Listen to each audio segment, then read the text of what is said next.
ვარშავის სამიტის ფარგლებში საქართველოს პრეზიდენტი ორმხრივ შეხვედრებს აგრძელებს. მიხეილ სააკაშვილი უკვე შეხვდა ესტონეთის და ბულგარეთის პრემიერ-მინისტრებს, აზერბაიჯანის პრეზიდენტს, ევროკავშირის უმაღლეს კომისარს საგარეო პოლიტიკისა და უსაფრთხოების საკითხებში კეტრინ ეშტონს. ვარშავაში სამიტზე ჩასულ აღმოსავლეთ პარტნიორობის ქვეყნების პირველ პირებს პოლონეთის პრემიერ-მინისტრი დონალდ ტუსკი და ევროკავშირის პრეზიდენტი ჰერმან ვან რომპოუ დახვდნენ.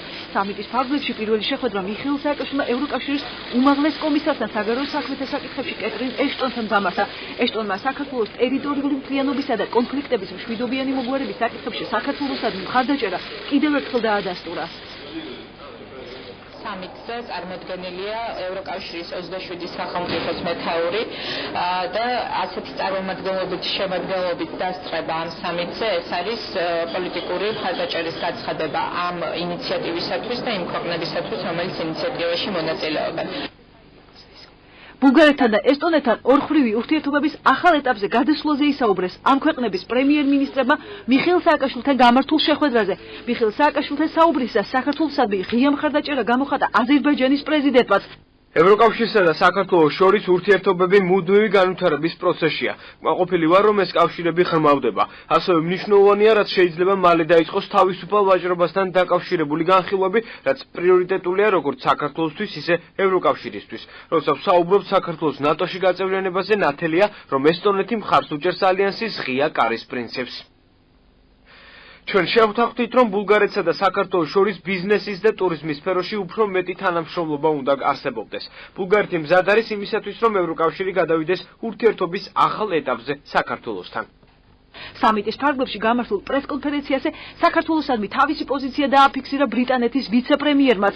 კონფერენცია საქართველოს პარლამენტის თავმჯდომარე დავით ბაქრაძეც ესწრებოდა. რამდენიმე სიგნალი, რომელსაც აქვს უმნიშვნელოვანესი პოლიტიკური დატვირთვა საქართველოსთვის.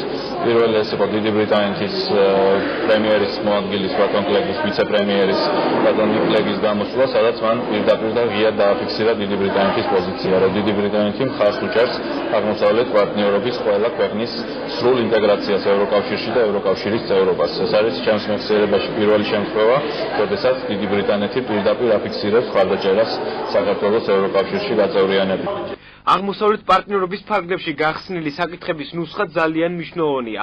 აშკარაა, რომ 2008 წლის სამიტის შემდეგ ევროპული გაერთიანების წევრ სახელმწიფოებს ხირებული ადგილი უკავია მსგავსი დემოკრატიული განვითარების კუთხით.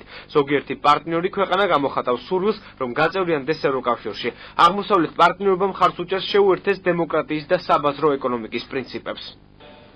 ვარშავის სამიტზე უკრაინის პრეზიდენტი ოპოზიციური ძალებისადმი არადემოკრატიული დამოკიდებულების გამო გააკრიტიკეს.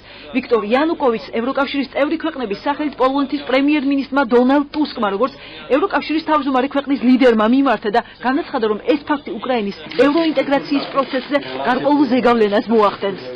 ჩვენ ვისაუბრეთ უკრაინაში არსებულ სიტუაციაზე. მე პრეზიდენტს გადავეცით ჩემი და ევროკავშირის ქვეყნების პოზიცია, რომ ხელისუფლებასა და ოპოზიციას შორის არსებული ურთიერთობა გავლენას მოახდენს ევროინტეგრაციის პროცესზე.